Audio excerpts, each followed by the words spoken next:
Vancouver, playing at the Moose Jaw Kinsman International Band and Choral Festival. Karen Quincy, Adjudication.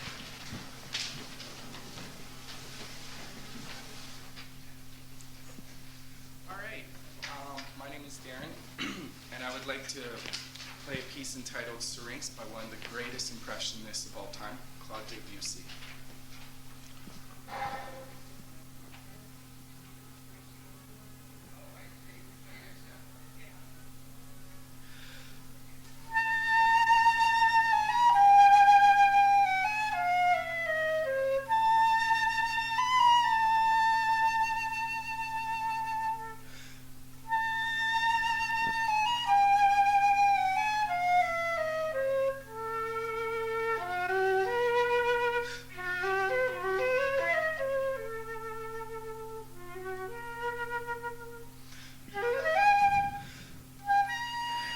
Lovely playing in the opening, just lovely control and good sensitivity. Be careful not to get going too fast on your triplets in your second line there. Careful with the pitch.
Nice shaping going through there. Be careful in your sixes there. Fourth line, not to that top note pop out on you. Nice build into the B flat here.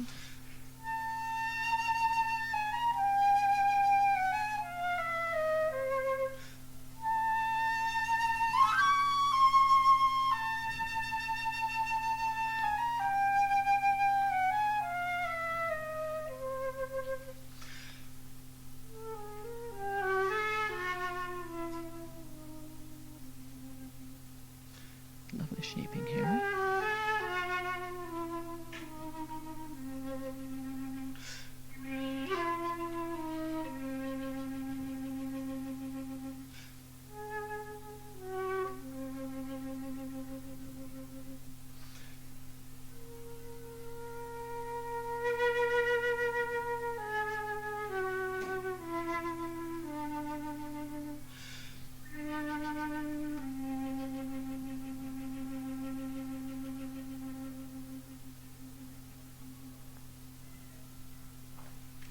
Okay, nicely done.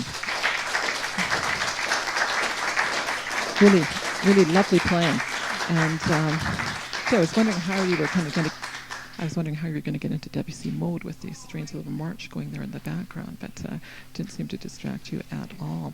I really like some of the musical things you're doing. This is a piece that is really subjective in its interpretation, and there are some things you're doing that I think are very well suited and yet sort of unique to your performance.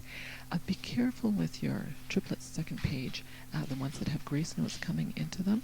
I think you want to be careful that you're not being heavy on the second note. Careful not to accent it. So keep it within the context of the line as you go through there. Take your time on the faster moving spots. Make sure that we hear everything very, very cleanly.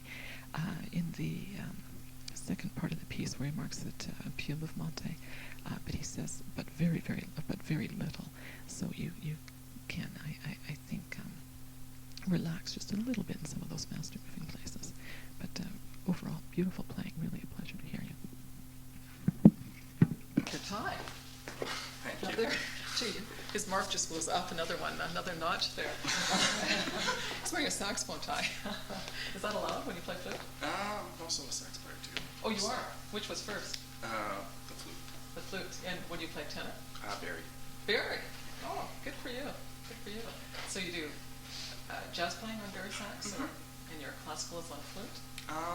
Well, I hope to go to jazz training school next year at Grand Maquin Community College in Right. Edmonton, and I have Good. been accepted for flute.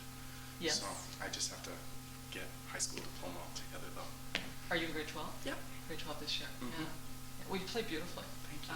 Flute playing very, very nice. I was quite amazed how we sort of got into the mood of this piece, this beautiful impressionistic piece, as you said, with the strains of the march going next door. I could just in the background, and then he has to come out and play this piece, which is the far end of the spectrum. You can't get much different from a march than this sort of piece, and you did a wonderful job. Now, this is a piece that is really subjective in its interpretation. Yeah. And have you listened to recordings of it? Actually, I haven't been able to find one. Oh, is that right? I haven't. I've been looking. Yeah. But I've come up empty-handed, apparently. You might, if you go to, a record store or something, ask to see their catalogs. Yeah. And if you flip through the catalogs, I'm sure they'll come up with something. Is it actually a piano solo? No. No? So Flute. it's, okay. This is for flute. Okay. Yeah, you often hear it played on other instruments. I've heard it on alto sax. And soprano sax. Yeah. It might be on Bradford Marsalis' recording. Oh, really? Does he do on his classical album? Not too sure. I can't remember if he does this one or not. I've got some recordings of it on saxophone, actually. Mhm. But there's lots of different approaches you can take to the piece, and of course that's up to you to decide. That's right. And you need to experiment, I think, when you're playing it, and see what's going to suit you. And I think just a couple of little things. Your opening was beautiful. I can tell you're really thinking about direction going through here. When you get to the faster moving parts, now, I don't know if were you nervous playing, or? Slightly. Slightly, but felt pretty relaxed. Yeah, I think when you're getting into the faster moving parts, you want to be sure you don't get too fast. Okay. Right, keep in the mood of the piece, be sure that you can actually hear every single note. And keep thinking about direction when you're playing quickly, because the sense You don't of want to direction. skid right through it. No, you want to have a sense of where you're going and how those notes are going to take you there. And in something like this, if you want to, you're pushing with your tempo. Yeah. Is what you're doing, which is quite appropriate, I think. But make it gradual, so it doesn't hit us. That we kind of pull our way into it. This little section down here, what does this mean? More movement. Right, and then in brackets he says. Excuse me. Does it mean something like rob time? I'm not too certain. But very little. Okay. Okay, so he's saying go a little bit faster when you get to the second section of the piece here, but not very much. And so I think at that place you might want to pull back. Yeah. I thought your tempo was quite different between I sort of those wanted to two make sections. an adjustment between, make it obvious that there was more movement involved, so maybe I overdid it. Yeah. Well, what do you know about impressionistic music? Very little, actually. I know that you can sort of paint a picture with the images of the music, and Debussy did quite a good job of doing that. For example, Claire de Lune, Moonlight, and, Right. rivers, water, and sort of thing like that.